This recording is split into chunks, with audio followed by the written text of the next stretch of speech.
Allez, reste avec moi, juste toi et moi. Non. Stop. Je veux pas.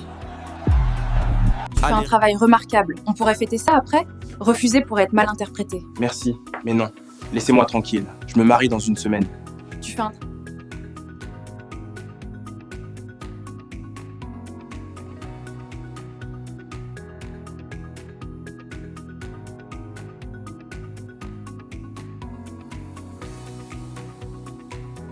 Mais si moi je suis au courant que tous les deux on a tué, qu'est-ce que je fais? Quand je sais que j'ai une séance de travail, j'essaie de tout faire pour que dès que j'ai fait mon rendu, je vous libère. J'évite les endroits où je sais que facilement on pourra être ensemble. Vous comprenez ce que je veux dire? Ça fait en sorte que je joue à votre jeu. Ça devient un jeu psychologique.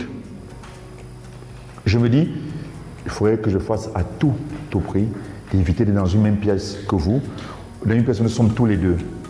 C'est-à-dire, qu'est-ce que je fais? J'essaie de tout faire pour qu'on soit où il y a toujours du monde. Mais là, je suis en train de travailler. Je finis un taf et vous êtes venus. Mais qu'est-ce que je fais? Poliment, je fais comme je l'ai dit là. Parce qu'en entrant dans la conversation, vous êtes humaine. Quand je vous dis mon parent est malade, je n'ai pas la tête à ça, je n'ai pas le moral à ça. Au contraire, si je vous dis que je me marie il y a 2 semaines, vous pouvez créer une situation. Parce que vous êtes dans la posture de celle qui est amoureuse.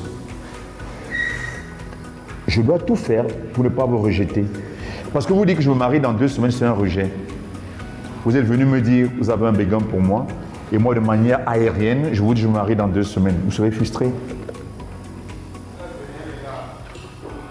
Pourtant, si je vous amène, je vais vous y conduire de manière subtile, de manière épurée et raffinée, ça va vous attendrir.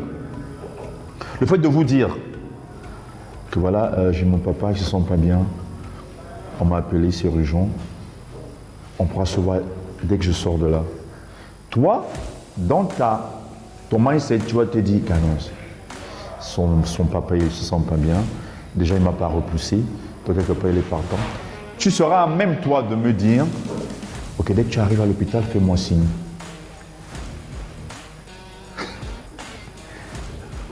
Ça fait partie de notre volet échange en Krav Maga.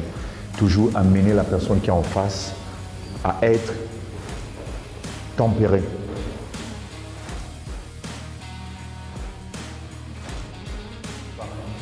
Tu es devant moi. Tu es devant moi. Où il est là? Il est convaincu qu'il a le dessus. Mais si je fais ça, il est venu. Vous avez vu la différence?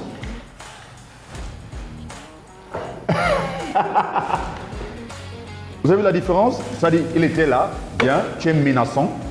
Je suis avec mon ami, tu es impoli, tu es insolent. Je te dis, monsieur, je vous en prie, posez pas vos mains sur notre table.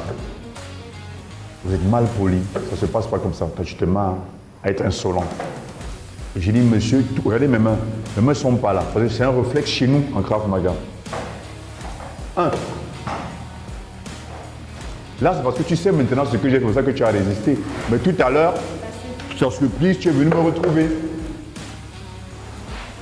Le but, c'est quoi? Tu es placé là.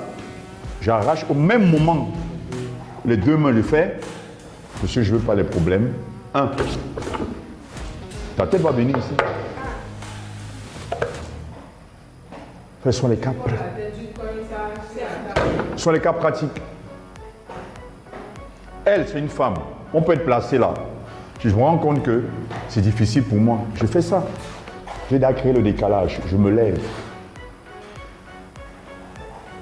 Ok? Oui. Parce que je ne voudrais pas qu'elle ait un souci. C'est-à-dire, je suis là. Monsieur, je vous en prie. Quand je vais pousser, je vais pousser. C'est-à-dire, quand moi je vais pousser, tu seras assis. Je pousse. Et quand je vais frapper, je serai maintenant libre. Toi, quand tu fais comme si tu veux venir, fais comme si tu viens. Boum, testicule. La bagarre est finie. Je n'ai pas besoin. C'est fini. C'est fini. Je n'ai pas besoin de lever. Non. Vas-y, viens encore. C'est fini. Je casse les genoux. Vas-y, viens encore. Je casse les genoux. Je casse les genoux. Maître Serge, est-ce que parce que je suis pratiquante de Krav Maga, est-ce que je dois réagir de manière agressif devant toutes les situations ou réagir même en général devant toute situation? Réagir en même temps impulsivement? J'aime cette question. Je l'aime particulièrement parce que on a l'habitude de penser que le fait qu'on soit déjà, qu'on ait des acquisitions en self-défense, on pense qu'on est à même de pouvoir réagir de manière moutonnière face à une attaque. Non. Je sais, et je le sais, ce que j'ai l'habitude de dire à mes pratiquants, que la première règle en Krav Maga, c'est la fuite. Fuir ne veut pas dire que vous êtes faible. Fuir, pourquoi? Parce que dans la fuite, vous étant pratiquant, ayant maîtrisé, vous connaissez les conséquences. Fuir, pas parce que vous êtes lâche. Fuir, parce que vous avez appris, lors de votre passage, la maîtrise de soi. Maintenant, il y a des situations qui nous amènent à réagir. Quand on se rend compte qu'on a utilisé tous les canaux pacifiques, qu'est-ce qu'il faut faire? On réagit en fonction de l'agression. Vous avez compris? En fonction de l'agression, cela se permet de réagir.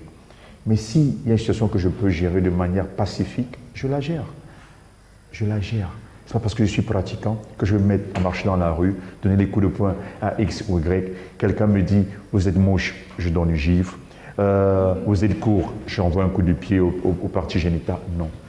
Parce que le législateur, la loi a prévu des canaux pour ça. Je n'ai que le droit de me défendre quand j'ai épuisé toutes les formes, toutes les voies pacifiques. Ok? Merci. Je vous en prie. Avec la société qui aujourd'hui est en train de prendre une certaine tournure violente, nous invitons tous les jeunes et les personnes adultes de se rapprocher de nous, moi pratiquant de Krav Maga, afin qu'ils prennent des cours ou des notions de self-défense. Nous sommes situés à Akpakpa, en face de CBI et avant le poste de police.